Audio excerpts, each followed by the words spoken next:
आप देख रहे हैं अल्फा डिफेंस हिंदी में आपका स्वागत है।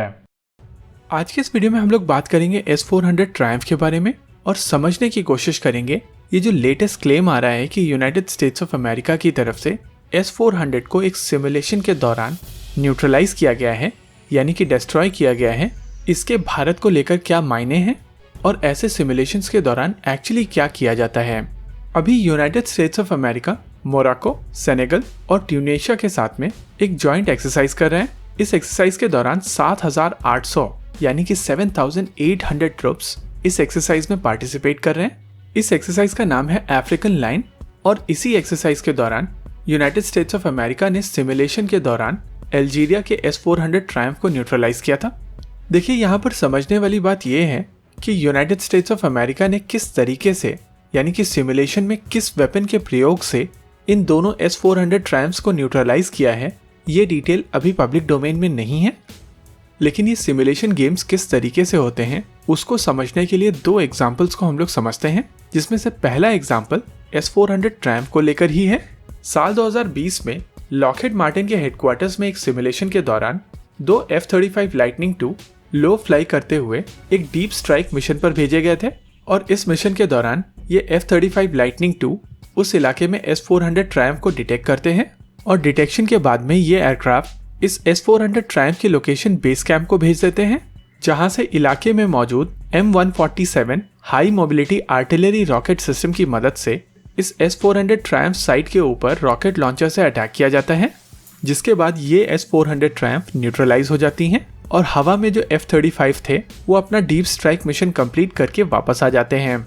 यहाँ पर फिर से एक बात समझना जरूरी है कि ये सारा कुछ सिमुलेशन में हो रहा है, यानी कि एक्चुअली ऐसा कुछ नहीं किया गया था। केवल सिमुलेटर्स का प्रयोग करके इस तरीके के मिशंस को केवल कंप्यूटर के ऊपर किया गया था। हालांकि सभी देश सिमुलेटर का प्रयोग करके बहुत सारे अलग अलग तरीके के वॉर गेम्स करते हैं और अपने अलग अलग ऑब्जेक्टिव्स को कैसे फुलफिल करना है उसके लिए प्लानिंग करते हैं।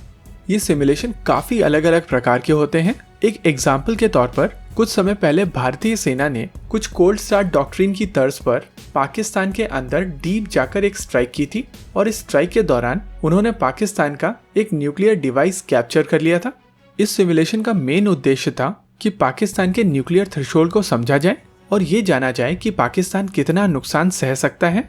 इस तरीके के सिमुलेशन में काफी ज्यादा साइंटिफिक अप्रोच यूज की जाती है। एनिमी का थॉट प्रोसेस, उनके हिस्टोरिकल एक्ट्स कैसे रहे हैं, उनकी इस समय की लीडरशिप और उनका थॉट प्रोसेस, फाइनली सिचुएशन के वेरिएबल्स, इन सभी चीजों को यूज करके एक सिमुलेशन क्रिएट किया जाता है। और इंटरेस्टिंग चीज ये है कि इस सिमुलेशन के दौरान भारत के पाकिस्तान का न्यूक्लियर डिवाइस कैप्चर करने के बाद भी पाकिस्तान ने भारत के ऊपर कोई न्यूक्लियर अटैक नहीं किया था। इन सभी चीजों को देखते हुए इसी वजह से इस समय ये नहीं कहा जा सकता कि यूनाइटेड स्टेट्स ऑफ अमेरिका ने क्या सिनेरियो टेस्ट किया था, और जब तक इस चीज को लेकर पूरी डिटेल पब्लिक डोमेन में नहीं आएंगी, जिसके चांसेस काफी कम हैं, तब तक ये चीज नहीं कही जा सकती कि जो simulation United states of America ने इस S400 ट्रायम्फ के डुओ के ऊपर किया है वैसा कुछ आने वाले भारतीय S400 ट्रायम्फ के ऊपर किया जा सकता है या नहीं, क्योंकि सिमुलेशन में कई वेरिएबल्स को ध्यान में रखा जाता है। और मान लीजिए कि एक ऐसी सिचुएशन है जहां पर एक ही प्रकार का वेपन, जैसे इस केस में S400 ट्रायम्फ है, वो अल्जीरिया का है, भारत का है, टर्की का है या रशिया का है। इन तीनों केस में सिमुलेशन अलग अलग प्रकार की होगी और इसी वजह से यूनाइटेड स्टेट्स ऑफ अमेरिका ने जो सिमुलेशन की है उसकी वैलिडिटी केवल उसी रीजन में और उसी देश के खिलाफ रहेगी। रही बात S400 ट्रायम्फ की, तो S400 ट्रायम्फ इनविंसिबल नहीं है, यानी कि ये एक ऐसा सिस्टम नहीं है जिसको जीता नहीं जा सकता। हर एयर डिफेंस सिस्टम की तरह S400 ट्रायम्फ को भी सैचुरेट किया जा सकता है। इसके ऊपर भी एंटी रेडिएशन सिस्टम के स्वाम मारे जा सकते हैं और इसी वजह से आमतौर पर सभी air defence system multi layered system होते हैं, यानी कि इसमें बहुत सारे अलग अलग तरीके के सिस्टम्स अलग अलग रोल्स के लिए साथ में ऑपरेट कर रहे होते हैं। एग्जाम्पल के तौर पर यूनाइटेड स्टेट्स ऑफ अमेरिका का पहला सिमुलेशन ले लेते हैं, यानी कि मान लेते हैं कि एक इलाके में दो S400 ट्रायम्फ है और इनको F-35 लाइटनिंग II ने काफी दूर से डिटेक्ट कर लिया है और अब इन S400 ट्रायम्फ्स को न्यूट्रलाइज करने के लिए ये F-35 लाइटनिंग II बेस को कांटेक्ट करेंगे, जहां से multi barrel rocket launcher system से MBRL का बराज इन S400 ट्रायम्फ्स के ऊपर आना शुरू हो जाएगा।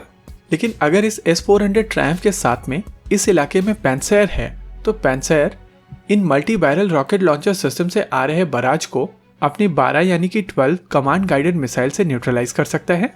और अगर कोई रॉकेट इन मिसाइल से बच भी जाता है तो पैंसर का जो गन सिस्टम है वो क्लोज इन वेपन सिस्टम के तौर पर काम करते हुए इस बचे हुए रॉकेट को भी न्यूट्रलाइज कर देगा, जिससे S-400 ट्रायम्फ तक इनमें से कोई भी रॉकेट नहीं पहुंच पाएगा। और इसी वजह से इन सिमुलेशन की इफेक्टिवनेस काफी हद तक सिस्टम से ज्यादा किस कंट्री का सिस्टम है, सिचुएशन क्या है और कैसे टेरेन में ऑपरेट किया जा रहा है उसके ऊपर काफी हद तक डिपेंड करता है। वैसे अल्जीरिया के पास में एक अच्छे खासे नंबर में पैंसर है और इसी वजह से ये जो पुरानी अप्रोच थी रॉकेट लॉन्चर वाली वो अप्रोच अल्जीरिया के खिलाफ यूज नहीं की गई होगी। और इसी वजह से ये देखना काफी दिलचस्प होगा कि यूनाइटेड स्टेट्स ऑफ अमेरिका ने सिमुलेशन के दौरान किस वेपन की मदद से इस S-400 ट्रायम्फ को न्यूट्रलाइज किया है। फिलहाल के लिए अगर कंक्लूजन की बात की जाए तो केवल यही चीज कही जा सकती है कि S-400 ट्रायम्फ पूरी तरीके से इनविंसिबल सिस्टम नहीं है। इस सिस्टम को भी डिस्ट्रॉय किया जा सकता है, लेकिन हर देश की सिचुएशन, टेरेन और दूसरे वेपन सिस्टम्स काफी ज्यादा डिफरेंट हैं। और इसी वजह से यूनाइटेड स्टेट्स ऑफ अमेरिका की तरफ से जो सिमुलेशन किया गया है उसको लेकर ये नहीं माना जा सकता कि ये सिमुलेशन भारतीय S-400 ट्रायम्फ के ऊपर भी उतना ही कारगर होगा। इसी के साथ आज के इस वीडियो में रखते हैं केवल इतना ही। वीडियो को अंत तक देखने के लिए धन्यवाद। देखते रहिए अल्फा डिफेंस। जय हिंद।